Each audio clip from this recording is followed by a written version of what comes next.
হিমের শিহর লেগেছে আজ মৃদু হাওয়ায় আশ্বিনের এই প্রথম দিনে।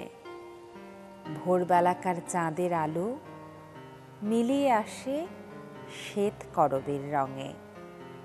শিউলি ফুলের নিঃশ্বাস বয় ভিজে ঘাসের পরে।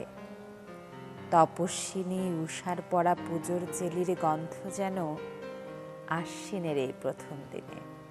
সেই ঘুরে ফিরে রবীন্দ্রনাথ ঠাকুর। কবিতার নাম পয়লা আশ্বিন। আশ্বিনী নক্ষত্রের নামানুসারেই আশ্বিন মাসের নামকরণ করা হয়। ষড়ঋতুর ষষ্ঠ মাস আশ্বিনের আজ প্রথম দিন। ভাদ্রের কাঠফাটা গরমের পর আশ্বিন শুরুতে নিয়ে এলো স্বস্তির বৃষ্টি। আর এই আশ্বিনের মধ্য দিয়েই প্রকৃতি জানান দেয় শীতের আগমনেরও। ভোরের শিউলি আর সাদা মেঘের ভেলার মতো শুভ্র কাশফুলের মিতারের স্নিগ্ধতায় শুরু হোক আপনার সকাল, আপনার দিন। শুভ সকাল। আমন্ত্রণ কেওয়াই স্টিল সকাল 24-এর আজকের এই সকালে। আজ সোমবার পহেলা আশ্বিন 1431 বঙ্গাব্দ, 16 সেপ্টেম্বর 2024 খ্রিস্টাব্দ। সাথে আছি তাসনুফা মোহনা। চলুন আপনাদের শুরুতেই আজ জানিয়ে দিই গত 24 ঘন্টার আবহাওয়ার পরিস্থিতি। জানবো 24 ঘন্টার আবহাওয়ার তথ্য এবং সেই সঙ্গে জানবো আজ সারাদিনের আবহাওয়ার পূর্বাভাস।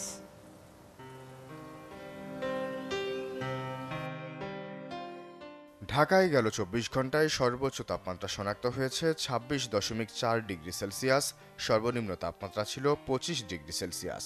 রাজশাহীতে সর্বোচ্চ তাপমাত্রা 29.3, সর্বনিম্ন 25, রংপুরে সর্বোচ্চ তাপমাত্রা 33, সর্বনিম্ন 26, ময়মনসিংহে সর্বোচ্চ তাপমাত্রা শনাক্ত হয়েছে 30.2 ডিগ্রি সেলসিয়াস, সর্বনিম্ন তাপমাত্রা ছিল 26.8 ডিগ্রি সেলসিয়াস। সিলেটে গেল 24 ঘন্টায় সর্বোচ্চ তাপমাত্রা শনাক্ত হয়েছে 33.6 ডিগ্রি সেলসিয়াস, সর্বনিম্ন তাপমাত্রা ছিল 23 ডিগ্রি সেলসিয়াস। চট্টগ্রামে সর্বোচ্চ তাপমাত্রা 28.2, সর্বনিম্ন 25, খুলনায় সর্বোচ্চ তাপমাত্রা 29, সর্বনিম্ন 25.5, বরিশালে সর্বোচ্চ তাপমাত্রা শনাক্ত হয়েছে 28.4 ডিগ্রি সেলসিয়াস, সর্বনিম্ন তাপমাত্রা ছিল 24.4 ডিগ্রি সেলসিয়াস। গেল 24 ঘন্টায় দেশের সর্বনিম্ন তাপমাত্রা শনাক্ত হয়েছে যশোরে 23.6 ডিগ্রি সেলসিয়াস, সর্বোচ্চ তাপমাত্রা ছিল সিলেটে 33.6 ডিগ্রি সেলসিয়াস।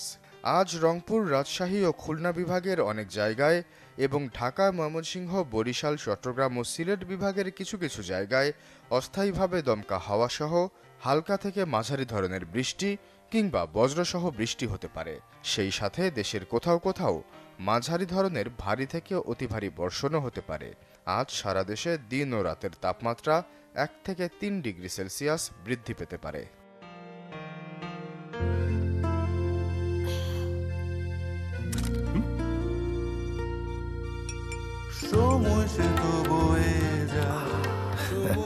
এভাবেই সময় পাল্টে যায়, কিন্তু ডিপ্লোমা সেই একই স্বাদে, একই মানে যুগ যুগ ধরে রয়ে যায়। New Zealand Dairy, excellence in quality. সারা দেশে বেশ কয়েকদিন ধরেই লাগাতার বৃষ্টিপাত এবং বৈরী আবহাওয়ার কারণে বিভিন্ন স্থানে পানি জমেছে, জলাবদ্ধতার তৈরি হয়েছে। সাতক্ষীরা থেকে আমাদের সহকর্মী আমেনা বেলকেস ময়না যুক্ত হচ্ছেন, তার কাছ থেকে জানবো সাতক্ষীরার কি পরিস্থিতি। ময়না, শুভ সকাল আপনাকে। জলাবদ্ধতার কথা বলছিলাম, শুধুমাত্র রাজধানী ঢাকাতেই নয়, বিভিন্ন জেলাতেই বিভিন্ন জায়গায় কিন্তু এই প্রচুর পরিমাণে বৃষ্টিপাত হবার কারণে মানুষ বন্যার মতো খানিকটা পানিবন্দী হয়ে পড়েছে। সাতক্ষীরার কি পরিস্থিতি আমাদের যদি জানাতেন। আপনাকে শুভ সকাল। আসলে শুভ বলা যাচ্ছে না, এই যে এক সপ্তাহ ধরে টানা বর্ষণে সাতক্ষীরার চারদিকে শুধু পানি থই থই করছে, একেবারেই জলমগ্ন অবস্থা হয়ে আছে। এই যে সাতক্ষীরা শহরতলিতে যে ঋষিল্পী সেবা কেন্দ্র, এই ঋষিল্পী সেবা কেন্দ্রে আমি দাঁড়িয়ে আছি। এখানে একেবারেই এই সেবা কেন্দ্রটি, এই সেবা পল্লীটি কিন্তু একেবারে চারদিকে পুরো সেবাপল্লীটি জলমগ্ন হয়ে আছে। আমি একটু দেখানোর চেষ্টা করছি। এই যে এখানে কিন্তু সেবা কার্যক্রম যে বেশিরভাগই যারা পঙ্গু তাদেরকে সেবা দেওয়া হয়, সেই সেবা কেন্দ্র, তারপরে শিক্ষা কার্যক্রম সব কিছুই এখানে ব্যাহত হচ্ছে। প্রচুর ঝড় বৃষ্টি হচ্ছে এই মুহূর্তে, এখানে দাঁড়ানোটাই কঠিন হয়ে গিয়েছে। যেখানে এই সেবাপল্লীর মানুষদের আবাসস্থল, সেই আবাসস্থলের ভিতরে কিন্তু পানি ঢুকে গিয়েছে। আর এটা যে অতিবৃষ্টির কারণে শুধুমাত্র সেটি নয়, আমার কাছাকাছি এখানে বেতনা নদী, এই বেতনা নদীটি ভরাট হয়ে যাওয়ার কারণে এই অবস্থার সৃষ্টি হয়েছে। বেতনা নদীটি যদি খনন করা হতো তাহলে কিন্তু এই পানি সরে যেত, আর এত বেশি খারাপ অবস্থা হতো না। তারপরও আবহাওয়া অফিসের সাথে কথা বলেছি, আবহাওয়া অফিসের ইনচার্জ জুলফিকার আলী রিপন, তিনি আমাদেরকে জানিয়েছেন আজ সারাদিনও বৃষ্টি হবে, কিন্তু আগামীকাল থেকে হয়তো একটু একটু করে থামতে পারে এবং কমতে পারে। এবং একই সাথে ৩ নম্বর সতর্কতা সংকেত রাখা হয়েছে। আর এখনও কিন্তু ঝড় বৃষ্টি হচ্ছে। এই যে কৃষি সম্পদ এবং মৎস্য সম্পদ, সাতক্ষীরার অর্থনীতির যে ভূমিকা রাখে মৎস্য সম্পদ, সেই মৎস্য ঘের সব কিন্তু পানিতে ডুবে গিয়েছে এবং কৃষি সম্পদ নষ্ট হয়েছে। সেই সাথে আমার ডান পাশে যে পাওয়ার হাউস আছে, সেই পাওয়ার হাউসটিও কিন্তু ঝুঁকির মধ্যে, কারণ যে কোনো সময় এই বৃষ্টি চলতে থাকলে যে কোনো সময় ডুবে যাবে এবং পাওয়ার হাউসের ভিতরে যদি পানি চলে যায় সেক্ষেত্রে কিন্তু ঝুঁকিটা আরও বেশি মানুষের জন্য হয়ে পড়বে। আর এই টানা বর্ষণের ফলে এখনও যে আমি কথা বলছি দাঁড়িয়ে, এখনও কিন্তু এখানে প্রচুর ঝড় বৃষ্টি হচ্ছে। এই বৃষ্টিতে মানুষের জীবনযাপন একেবারে বিপন্ন হয়ে পড়েছে। মানুষ স্বাভাবিক জীবনযাপন থেকে দূরে সরে গিয়েছে। এখানে দুটি স্কুল আছে, সেই এখানে পঙ্গুদের সেবা প্রতিষ্ঠান আছে, সবই ডুবে গিয়েছে, সবই জলমগ্ন হয়ে গিয়েছে। তো এই পরিস্থিতি সাতক্ষীরার সর্বত্রই। এটি যদি এই অতিবর্ষণ চলতে থাকে তাহলে আরও খারাপ অবস্থা হবে। তাসনুভা। জি ময়না, অসংখ্য ধন্যবাদ আপনাকে। আমরা সাতক্ষীরার পরিস্থিতি সম্পর্কে জানছিলাম। জলমগ্ন হয়ে পড়েছে সাতক্ষীরা এবং সেখানকার সাধারণ মানুষের জীবন বিপন্ন। এবারে চলে যাচ্ছি নোয়াখালীতে টানা বৃষ্টিতে বেড়েছে জলাবদ্ধতা। এই সম্পর্কে আরও সরাসরি জানাতে আমাদের সঙ্গে যোগ দিচ্ছেন সুমন ভৌমিক। সুমন, শুভ সকাল আপনাকে। নোয়াখালী এবং নোয়াখালীর আশেপাশের যে অঞ্চল আছে সেগুলো কিছুদিন আগে বন্যার কারণে বড় ধরনের ক্ষতির সম্মুখীন হয়েছিল। তারা বন্যার ক্ষতি এখনও ততটা কাটিয়ে উঠতে পারেনি, যদিও আমরা শুনেছিলাম যে পানি কমবার পথে। সেই পানি আবারও ভারী বর্ষণের কারণে বেড়ে চলেছে। পরিস্থিতি কি, যদি আপডেট জানাতেন।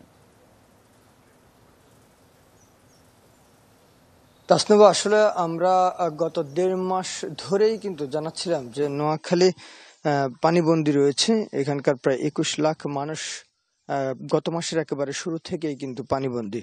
প্রথম দফায় বৃষ্টি হয়েছিল প্রায় ৩ থেকে ৪ দিন, দ্বিতীয় দফায় কিন্তু ৩-৪ দিন বৃষ্টি হয়েছিল। সর্বশেষ বৃষ্টি মধ্যখান্তি না হওয়ার কারণে পানি অনেকটাই কমতে শুরু করেছিল।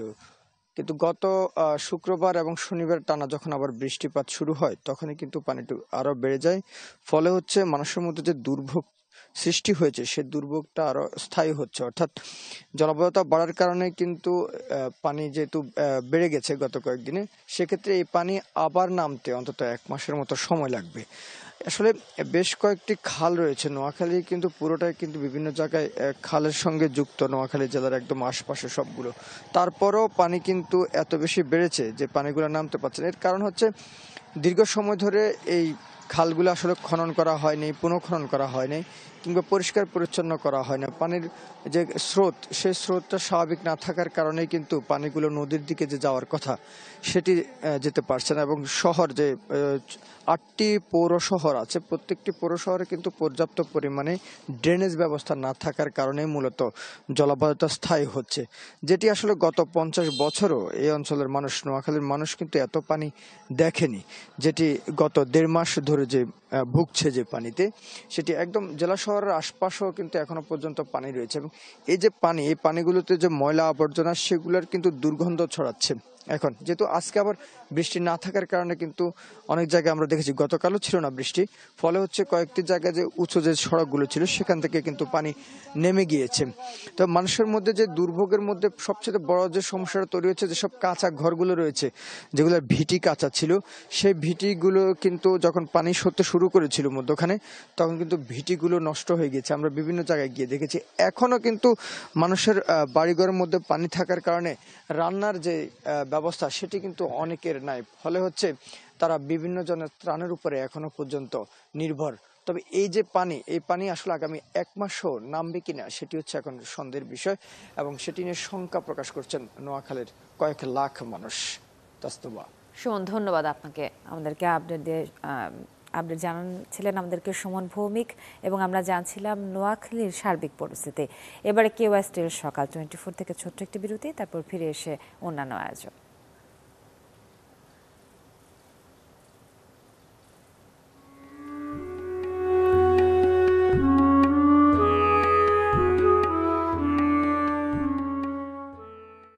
বিরতি শেষ করে আমন্ত্রণ সবাইকে চ্যানেল 24-এর পর্দায়। আপনারা দেখছেন কেওয়া স্টিল সকাল 24, সঞ্চালনা করছি তাসনুভা মোহনা।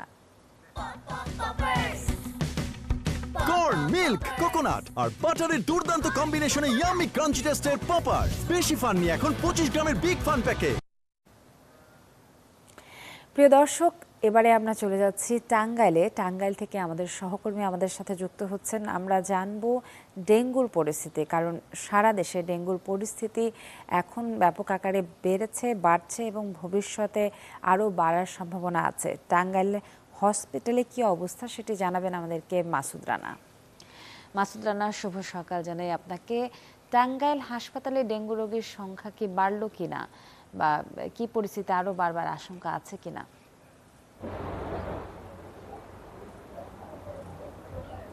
শুভ সকাল। আমি এই মুহূর্তে দাঁড়িয়ে আছি টাঙ্গাইল 250 শয্যা বিশিষ্ট জেনারেল হাসপাতালের মেডিসিন ওয়ার্ডে। এই ওয়ার্ডে আমার পিছনে দেখতে পাচ্ছেন, এখানে যে মেডিসিন ওয়ার্ডে যে সাধারণ রোগী রয়েছেন, সেই সাধারণ রোগীর পাশাপাশি কিন্তু এখানে যে ডেঙ্গু রোগে আক্রান্ত তাদেরকেও রাখা হয়েছে।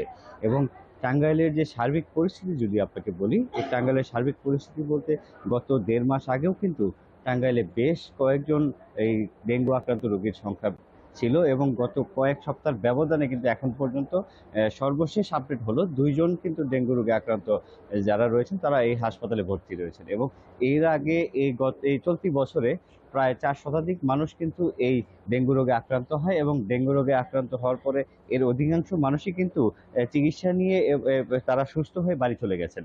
এছাড়া এখানকার যে স্বাস্থ্য কর্মকর্তা রয়েছেন, তত্ত্বাবধায়ক রয়েছেন, তাদের সাথে কথা হয়েছে। তিনি জানিয়েছেন যে এই ডেঙ্গু প্রতিরোধে তারা সর্বাত্মক তারা এই চিকিৎসা সেবা দিয়ে যাচ্ছেন, যাতে করে মানুষের যে খুব দ্রুত সময়ের মধ্যে এই ডেঙ্গু পরিস্থিতি থেকে মুক্তি পেতে পারে, সেজন্য তারা প্রয়োজনীয় সকল ব্যবস্থা রেখেছেন।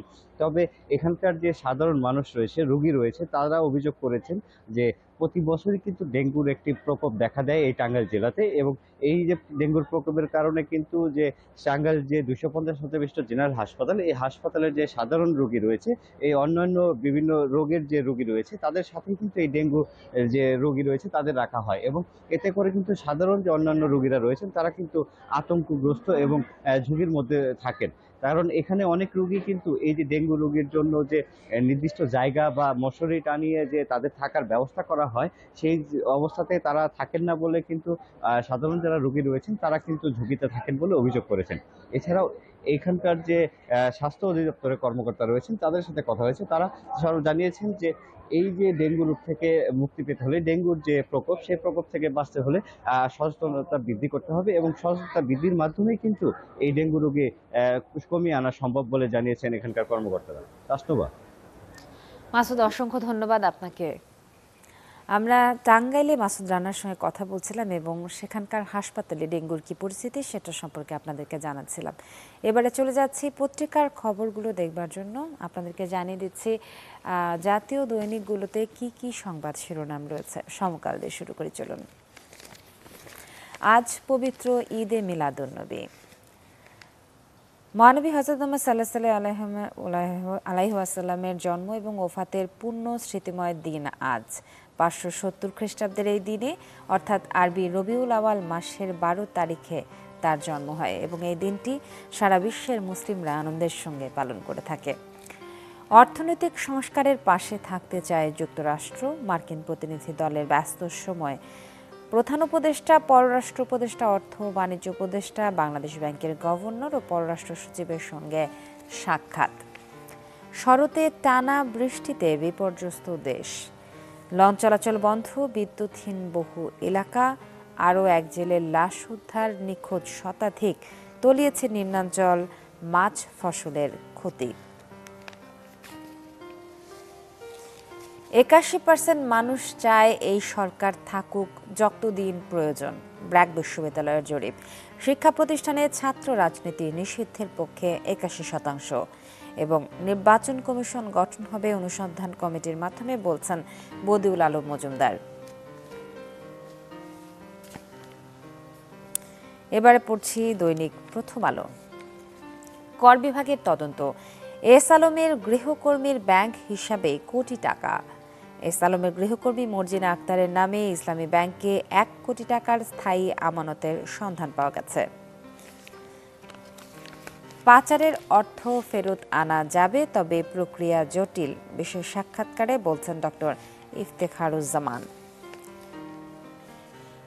দেশ পুনর্গঠনের সহায়তা কামনা, আগ্রহ প্রকাশ যুক্তরাষ্ট্রের। মার্কিন প্রতিনিধি দল ঢাকায়, প্রধান উপদেষ্টা ছাড়াও পররাষ্ট্র, অর্থ বাণিজ্য উপদেষ্টা, পররাষ্ট্র সচিব এবং গভর্নরের সঙ্গে তাদের বৈঠক। জাতিসংঘের তথ্যানুসন্ধান দল 1 মাস দেশে থাকবে। জুলাই আগস্টের নৃশংসতা, তথ্যানুসন্ধান দলটি জুলাই ও আগস্টের শুরুতে দেশে ঘটে যাওয়া মানবতা বিরোধী অপরাধ সহ 15 ধরনের মানবাধিকার লঙ্ঘনের ঘটনা তদন্ত করবে। দেশ ঠিক পথে যাচ্ছে বলে মনে করেন 71% মানুষ। বিআইজিডি জরিপ, অভ্যুত্থানের 40 দিন, মানুষ কি ভাবছে? জরিপে পুরুষ এবং শহরের মানুষের মধ্যে রাজনীতি নিয়ে আশাবাদ তুলনামূলক বেশি দেখা গেছে। পড়ছি কালের কণ্ঠের সংবাদ শিরোনামগুলো। বিদেশে অর্থ পাচারে আওয়ামী লীগের অর্ধশত মন্ত্রী, এমপি, দুদকের প্রাথমিক অনুসন্ধানের তথ্য। সালমান এফ রহমানের নাম উঠে এসেছে আনিসুল হকের নামও। আহম মুস্তফা কামাল আছেন এই লিস্টে। আসাদুজ্জামান খান কামাল, গোলাম দস্তগীর গাজী এবং শাহজাহান খান তারাও বাদ যাননি। মূল্য শুল্কায়নে সরকারি বেসরকারি একই ট্যারিফ হার দাবি। অপরিশোধিত জ্বালানি তেল মূল্য শুল্কায়নে দ্বৈত নীতির কারণে ক্ষতিগ্রস্ত হচ্ছেন উদ্যোক্তারা। সরকারি বেসরকারিতে এক নীতির দাবি এবং একই নীতি বাস্তবায়নে কমিটি গঠন করছে জ্বালানি বিভাগ। কারখানায় ফিরেছেন শ্রমিকরা। গাজীপুরের মহানগরে টঙ্গী বেসিক শিল্পাঞ্চল সহ বিভিন্ন এলাকার সব কারখানায় গতকাল পুরোদমে কাজ চলেছে। সকাল থেকেই বৃষ্টি উপেক্ষা করে শ্রমিকরা তাদের নিজ নিজ কর্মস্থলে যোগদান করেন।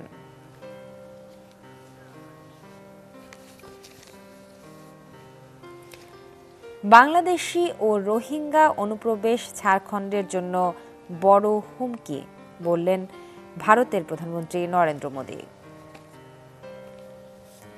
এই ছিল কালের কণ্ঠ। পড়ছি দৈনিক ইত্তেফাক। আশুলিয়ায় বন্ধ কারখানার সংখ্যা 20টিতে নেমেছে। অধিকাংশ কারখানায় কাজে যোগ দিয়েছেন শ্রমিকরা।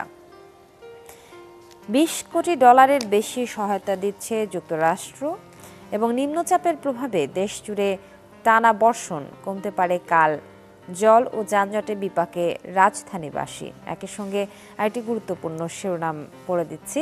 গণ অভ্যুত্থানে নিহত 422 জনই বিএনপির সংবাদ সম্মেলনে বললেন মির্জা ফখরুল।